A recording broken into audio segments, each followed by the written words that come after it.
Do you think there's any connection with globalism, China, and Ukraine? Well, so it's very interesting Talking about that that Silk yes and Road and no. all that.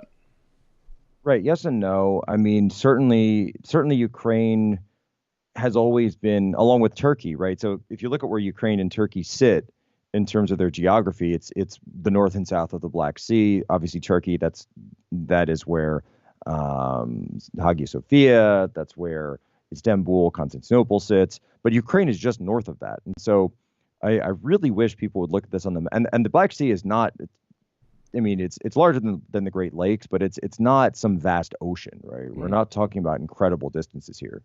And they were certainly well known to each other over the years.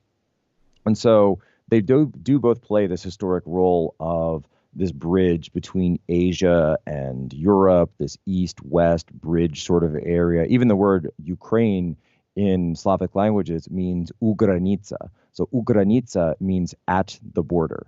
Hmm. So ugranica, Yeah. so granica is border, and then u is at. So you're basically saying borderland. So it's even the word Ukraine just means borderlands or border area.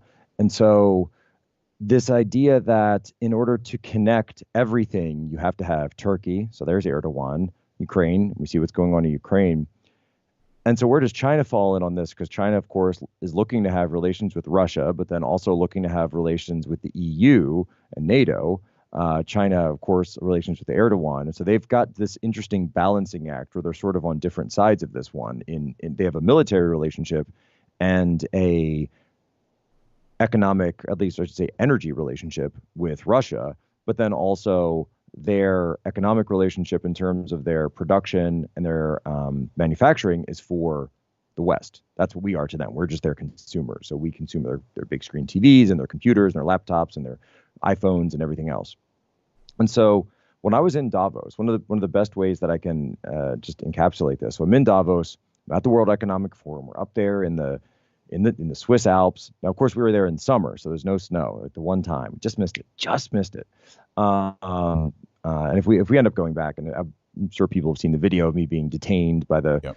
World Economic Forum police. I can't say that, by the way. It's the police assigned to the World Economic Forum. I don't want Reuters to fact check me again, even though their patches say World Economic Forum Right. police, and their MP5s work just as well. I assure you Hmm. that Ukraine was everywhere.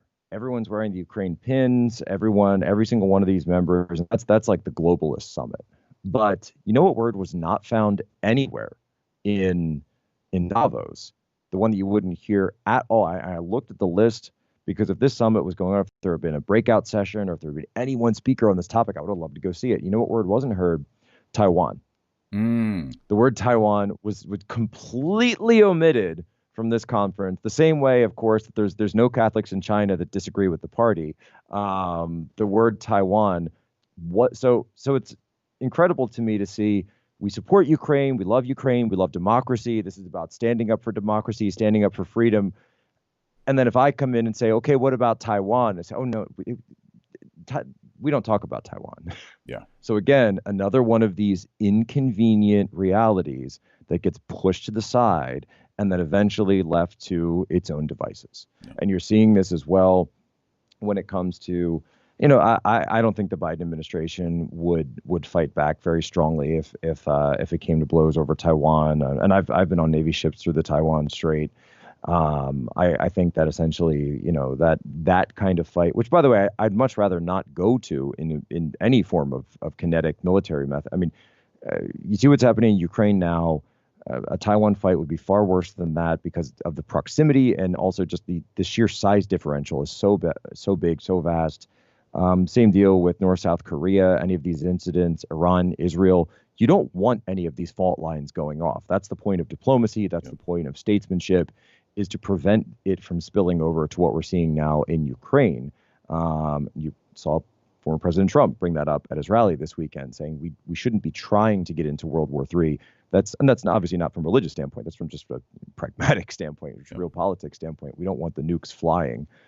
We'd like to prevent that as much as possible. But at the same time, we don't want to be selling out the Catholics in Taiwan, the Catholics and Christians and pro-democracy activists in all of these places. The same way that, by the way, we all just saw what happened in Hong Kong. We completely sold it out.